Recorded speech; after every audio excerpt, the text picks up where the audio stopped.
আমি মোহাম্মদ তাওহিদুদ্দিন আলভি। আমি হচ্ছে এখন 20 একুশ সেশনে এবং ইন্টারন্যাশনাল বিজনেস বিভাগে পড়াশোনা করছি। আমি হচ্ছে ঢাকার স্থানীয় এবং আমি পড়েছি, আমার স্কুল ছিল বীরশ্রেষ্ঠ নূর মোহাম্মদ পাবলিক কলেজ এবং আমার কলেজ ছিল ঢাকা সিটি কলেজ।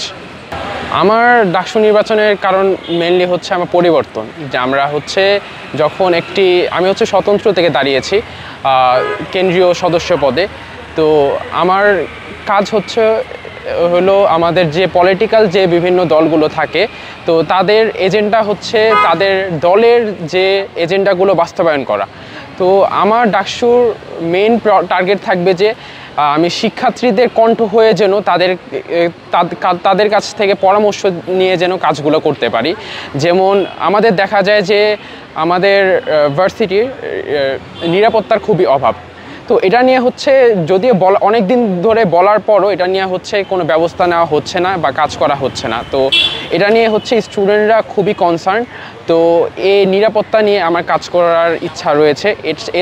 এছাড়াও দেখা যায় যে আমাদের ভার্সিটিতে একাডেমিকের প্রতি বেশি ফোকাস দেওয়া হয় থিওরিটিক্যাল জিনিসগুলোতে, প্র্যাকটিক্যাল জিনিসগুলোতে তারা অনীহা প্রকাশ করে, যেটা স্টুডেন্টরা তারা নিজস্ব দায়িত্বে অ্যাক্টিভ, তারপরে তারা কোনো সাপোর্ট পায় না প্রশাসন থেকে।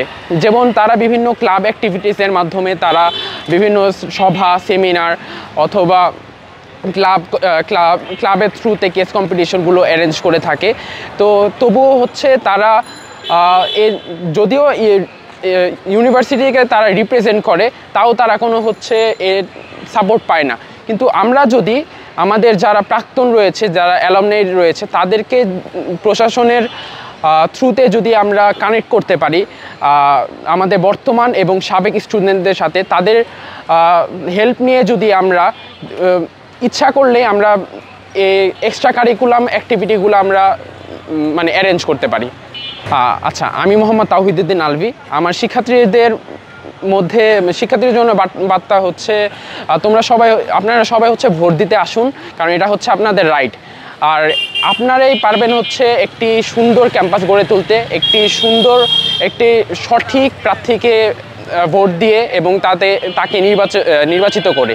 তো আমি মনে করি যে আপনারা দেখুন, তারপরে তাদেরকে প্রার্থীদের অ্যানালাইসিস করুন যে কারা আমাদের যে ক্যাম্পাসটা রয়েছে তারা পরিবর্তন আনতে পারে এবং আমাদের ক্যাম্পাসের জন্য বিভিন্ন জিনিস অ্যারেঞ্জ করতে পারে এবং আরও সুন্দরভাবে আমাদের ক্যাম্পাসটাকে গড়ে তুলতে পারে এবং পড়াশোনার জিনিসগুলোতে আরও অ্যাক্টিভলি কাজ করতে পারে। তো আপনারা দেখে শুনে তাদেরকে ভোট দিন 9 তারিখে। এটাই আমাদের শিক্ষার্থীদের প্রতি বার্তা।